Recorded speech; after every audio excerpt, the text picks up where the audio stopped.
So the last speaker of this session is Cyril Dubarry from Criteo, who will present us some machine learning techniques using Criteo for online advertising and similar kind of stuff, right? Yes. So thank you for the invitation and for the presentation. My talk will be a little bit different from the other ones because it will not present any academic work, nor theoretical results. It will be more a big picture of the ad tech industry and how we use basic machine learning algorithms at Criteo to solve our issues. So the outline, so as I was saying, I will first present the ad tech world in a few words, and then we will see which kind of algorithms we use at Criteo, what kind of challenge we have. Because the most difficult thing is the amount of data that we have to deal with. And then we will see how we evaluate our prediction models, both offline and online.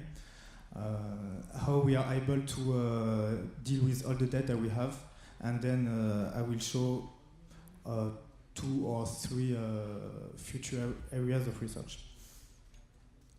So first, the thing that I don't know if everybody knows Criteo, but the story is that we don't sell anything and we don't publish anything on the internet. Actually, we put ourselves between the advertisers and the publisher. So why do we do that? If we are not here, the users will go to an advertiser website, for example, Expedia, see some products, buy some products, maybe do nothing. And after that, this user can go to a website that we call a publisher. So publisher is someone that doesn't sell anything, but they publish some articles, for example. And the thing is that the advertisers have money to spend because they want to retarget their users, they want to sell product to their users. And the publishers want to win money. So we put ourselves in the middle. So we receive money from the advertisers, and we give it to the publisher by optimizing some ROI for the advertiser. So why do we do that? How does it work? Every time a user goes to a publisher website, we receive a bid request. So we are asked if we want to buy a display, if we want to make it, and how much we are willing to pay to display a banner. If we win this display, we will have to choose the products that we will put in the banner. So this is the recommendation part. And we also optimize for the look and feel of the banner, so the color, the font, the police, the display of the products. And everything has to be optimized to maximize the value that we generate for the client. So the client of Criteo is an advertiser. So the first part will be split into these 3 steps, and actually all these steps rely on the same machine learning library that performs some predictions. So I will talk about it at the end. So first, for the bidding, how does it work? The main technology for bidding is a second price auction. So actually, all the competitors of Criteo and Criteo also receive bid requests. So we are asked to compute a price that we're willing to pay to be able to make a display. Everybody computes the price without knowing the competition. And at the end, the best price wins the display and pays the second best price.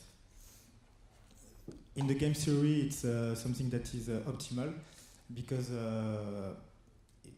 actually it's intuitive when you think of it.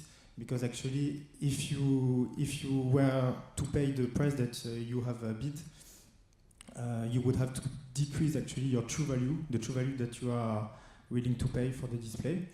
And so you will have to think of maybe a real strategy depending on the competition and so on. But if you pay the second price, actually, you really want to bid the real value for you because you know that you will pay less. So if you bid higher than the true value for you, you take the risk of ruining the display and paying something that is higher than the real price. But if you bid lower than your true price, you take the risk of losing a display that could have been profitable to you. So when you think of things like that, you really want to pay. You really want to bid what you are, the maximum value that you are willing to pay. So this is how it works. Okay. And how do we compute this price? So historically at Criteo, we were optimizing the number of clicks for the clients. So actually, we are paid according to the number of clicks that we generate for the client. So this is called a performance payment. So we buy the display. Even if there is no click on the display, we will pay the display. So we will pay the second price if we have won the display. The display. And we will get paid an amount of money if there is a click. And this amount of money is called the CPC, cost per click. So you can think at the first approach that the good price is the CPC multiplied by the probability of click. So this was the first model that we applied, and it was the first bidding formula, which is in black on the slide. And then, but the problem with this formula, so if you're still optimizing for the number of clicks, is that actually you don't know in advance what price you will really pay, because you bid this price, but you will pay less, and you don't control at all the margin that you make on each display. So this is a problem, and for the story, the margin was way too high, and we decided to reduce it, to reinject some value to our clients and also to the publishers. So this is why we decided to introduce a new factor here, which is here to typically it's bigger than 1. Actually, you want to increase a little bit of bit to decrease the margin. So this was the second step in 2012. And then we moved to a new model where we wanted to optimize the number of conversions, because most of our clients are more interested in the conversions than in the number of clicks. The number of clicks was just a proxy for the number of conversions. So we introduced the conversion rate optimizer by multiplying the bits by this probability of sale here. So this is the probability that there is a conversion after the click. So the probability that the user buys something on the advertiser website. And last year we even gone to the cost optimizer. So the cost optimizer optimizes the order value of the conversion actually.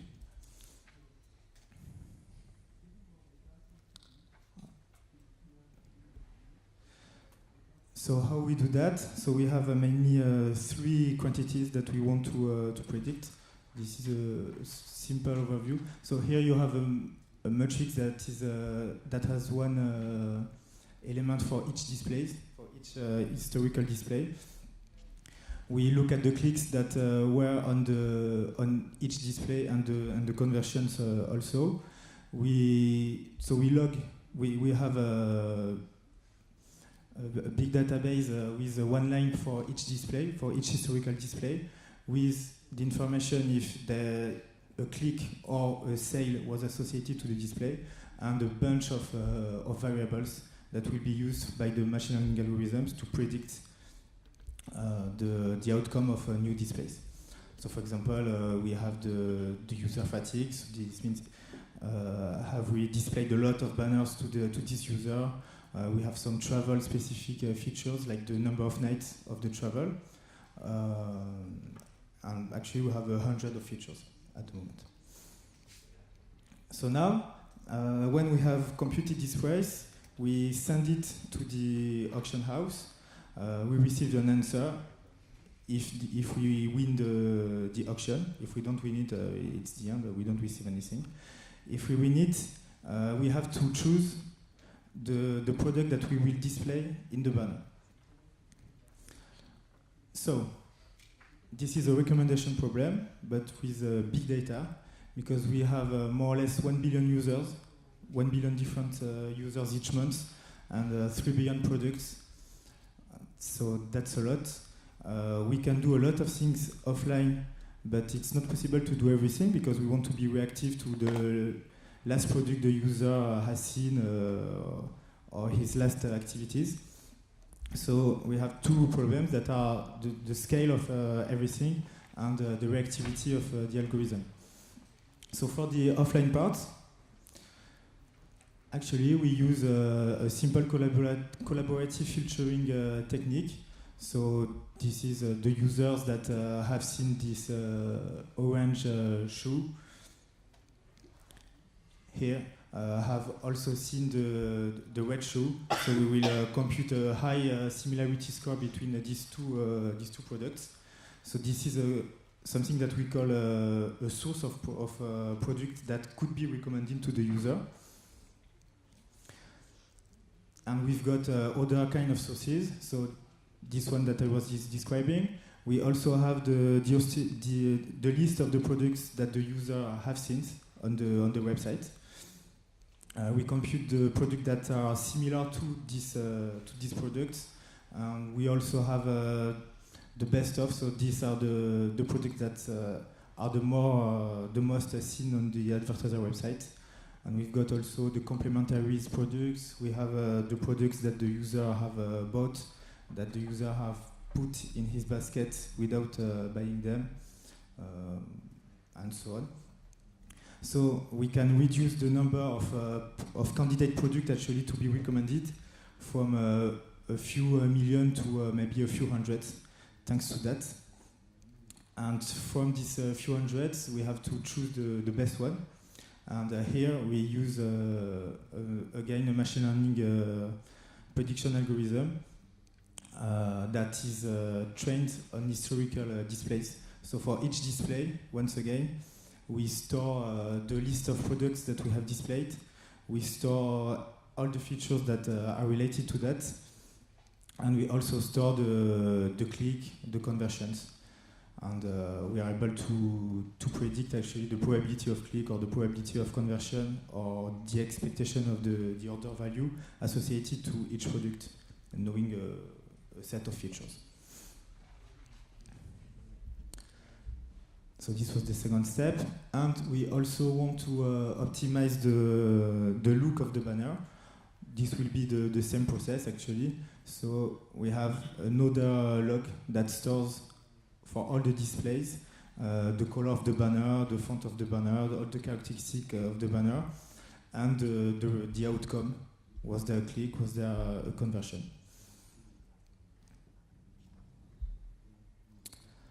So, apart from the offline step of the recommendation, where we are computing collaborating filtering, we use generalized linear regressions for all our predictions at the moment. So for the probability of click and probability of sale, it will be a logistic regression. And for the expectation of the sales amount, it's a log normal regression. So actually we're saying that the sales amount, so it's the order value spent by the user. So the sales amount when there is a sale is modeled as being the exponential of a Gaussian variable, knowing some features. Everything is regularized. We'll talk about it later. We have to train all the model very often. So we retrain them every 3 hours in average, all of them. We train them on a few weeks moving window of data. And we have a lot of features to deal with. And most of them are categorical, so this leads to a lot of possible weights for the regressions. And to give you an idea, so first, we don't train on only 10,000 displays, we train on a few hundred millions. And at the end, we've got 10 or 20 million features. But just to give you another magnitude of the probabilities that we are computing, so for 10,000 displays, we will get in average only 50 clicks, and from these 50 clicks, we will get only one sale. So the probabilities are quite low, which could be a problem sometimes. Okay, so I was talking also about the number of features that is really big, because for example, if we want to add as a feature the advertiser, so the name of the advertiser, if we have 10,000 advertisers, maybe 100 publishers, and a lot of other features, it could bring to a really big feature vector at the end. So we had to do something else than the standard representation of categorical features. So just as a reminder, this representation is that so if we want to encode the publisher website, we will have a vector that is the size of the total number of publishers, and we will put one on the third, for example, component of the vector if it's CNN. And each publisher will have its own index in the vector. So this leads to two big vectors, actually. So we have to apply the hashing trick. So the hashing trick basically is operating the other way around. You fix the size of your vector at the beginning. So this is why I was saying it was 10 to 20 millions for Criteo. And every time you see a feature, you will hash the name of this feature. So maybe it could be publisher and the value of this feature. You hash it and you obtain a number that is between 0 and your number of and the vector size. And you set the component of this vector at this index to 1. So you have some collisions at the end, because sometimes the two different features can set the same index to 1. But actually it's also a kind of regularization, and it has been proved that if the number of collisions is not that big, it could be actually good for your algorithm.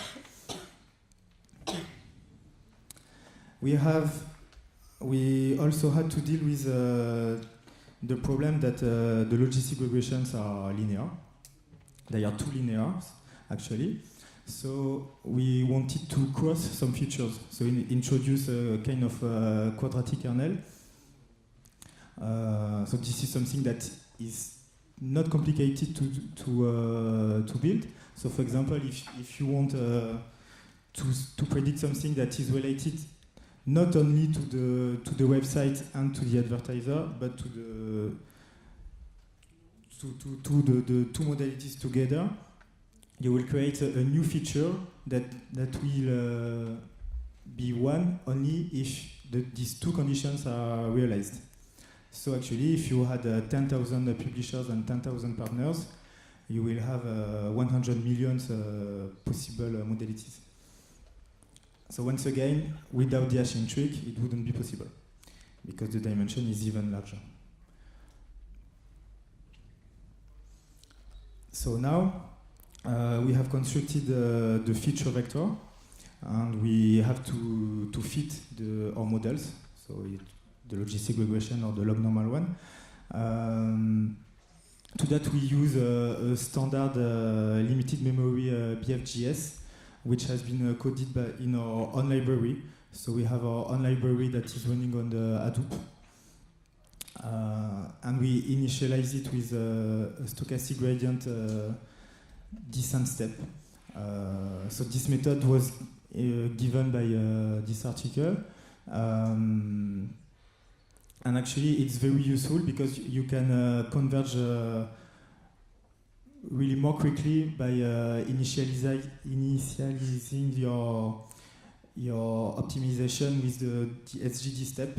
And you can see it, so the higher the better. Here it's the number of iterations of your algorithm. Online is for SGD. So if you do only LBFGS, it will be much slower than if you do one pass of SGD before. So this is the algorithm. And I was talking earlier about the learning duration of algorithms, which is a few weeks actually. And the thing is that you could think that the longer the better, because we have more data, so it's better. But the problem is that you lose in reactivity, because actually everything changes if there is a stay period, for example, or something like that. You don't want to train your model on too old data. So here it's the example of Valentine's Day and the average order value that was spent by people on some clients. So you can see that they spent more just before. So here we can see, so if you look at this graph, so here it's the learning duration, and here is the performance of your model. So you can see that at the beginning you are increasing the performance because you're getting more data, and at the end you are decreasing the performance because the data becomes too old. So this is how we choose our learning duration. Okay, so now that we have all that in mind, we can ask ourselves how we are able to do that, to feed those models that are trained on terabytes of data. And at the moment, so I said it, we have our own library that runs on Hadoop, and it uses an Hadoop all-reduce, so everything is parallelized, is distributed. So the first step, which is SGD, is distributed thanks to the Hog-Wild method that relies on sparsity of the vectors. This is not the easiest part, but the LBFGS is more easy to distribute because it's a batch algorithm, so you can split your data between the different reducers, and each of them will compute the gradients that are related to this data.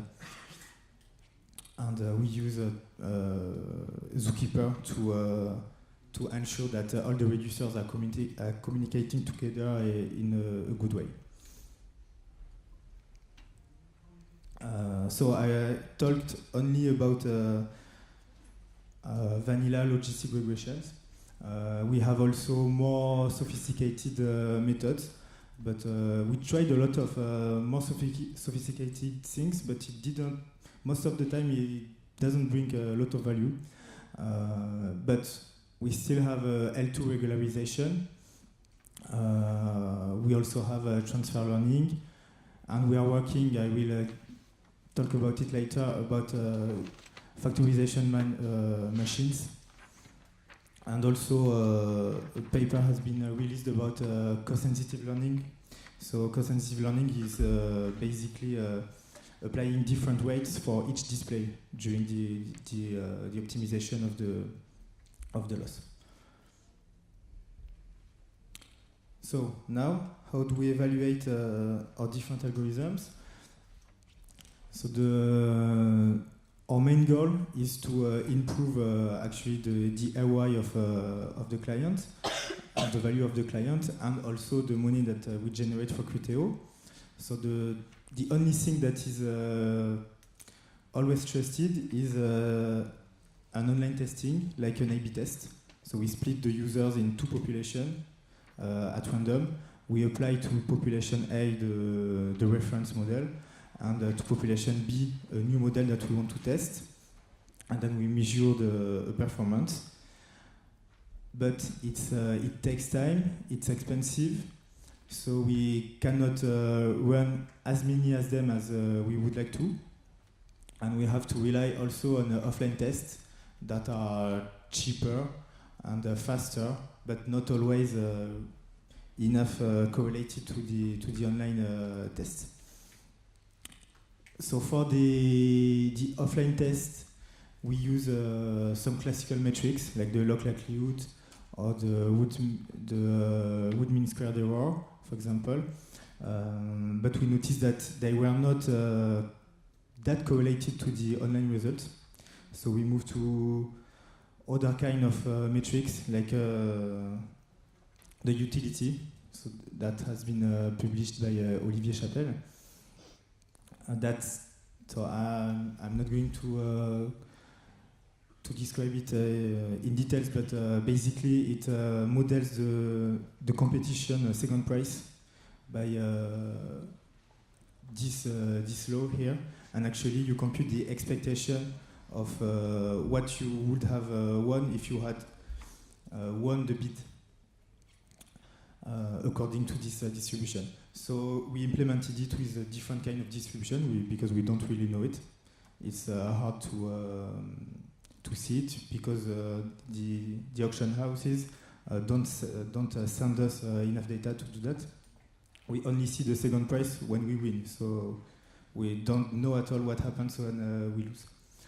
So that's a problem for that. And online, we focus on RevX stack, so it's the revenue excluding traffic acquisition cost. So actually, it's the CPC, so the cost per click, times the number of clicks that we have generated. So this is the amount of money that is paid to Criteo by the advertisers, minus the price that we had to pay for making the displays. So this is the main figure that everybody looks at when talking about Criteo, and this is the thing that we are trying to improve, to increase.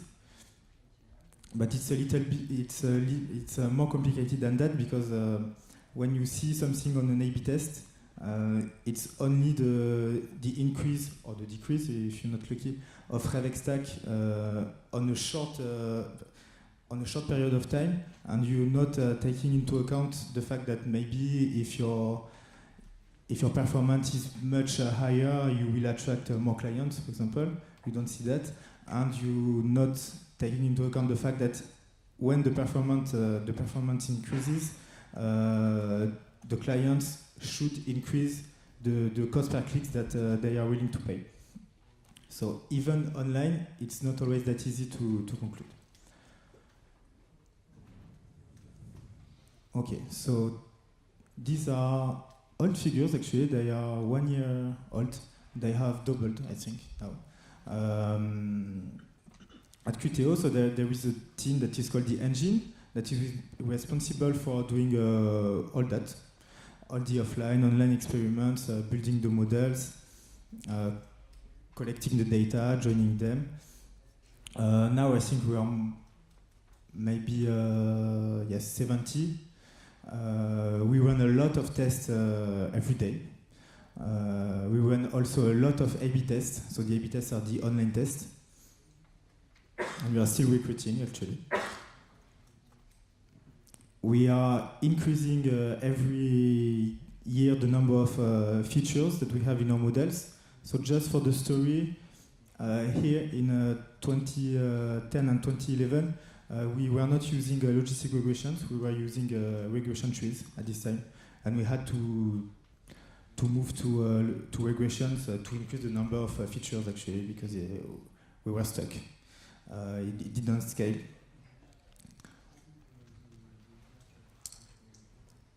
And to give you some figures about the amount of data we deal with, so we have 3 continents with 7 data centers.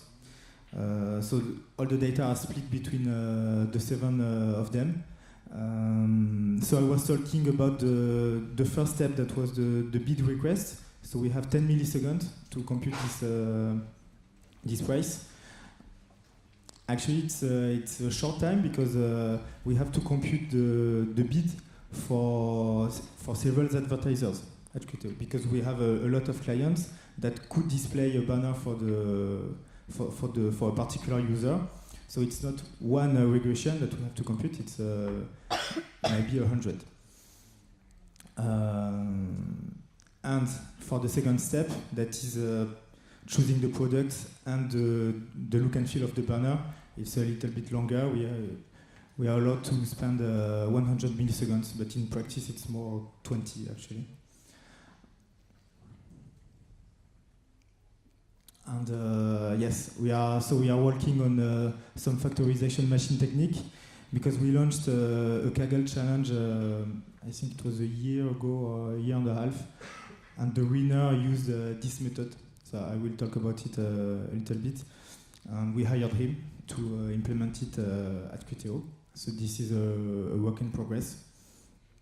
And we are also thinking of different ways of distributing the learning. So for the factorization machine, it's a different way of dealing the quadratic features that I was talking about a few slides before. So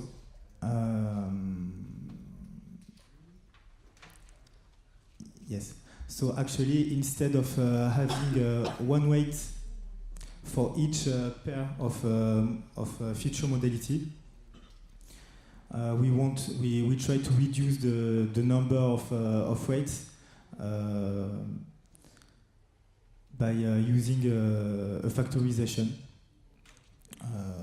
So actually, you will have only two vectors of weights.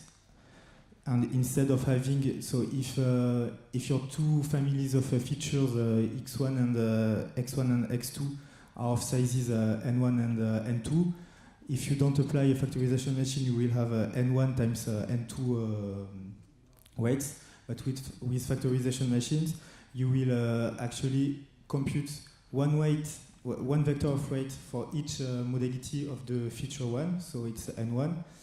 And another one for the second one, so you have n1 plus n2. So we don't have the results yet, but it should be in production soon. And about the distribution, so I said that we had our own machine learning library that is implemented on Hadoop MapReduce. So why don't we use Spark? This is a question that we are asked very often. It's an historical reason, because 5 years ago it wasn't as mature as it is now, and we didn't find a public library that could handle all the challenges we had. So we had to implement our own library. And now it's not that easy to move from a library to another. So this is also, this is not really a work in progress, but this is more a study in progress.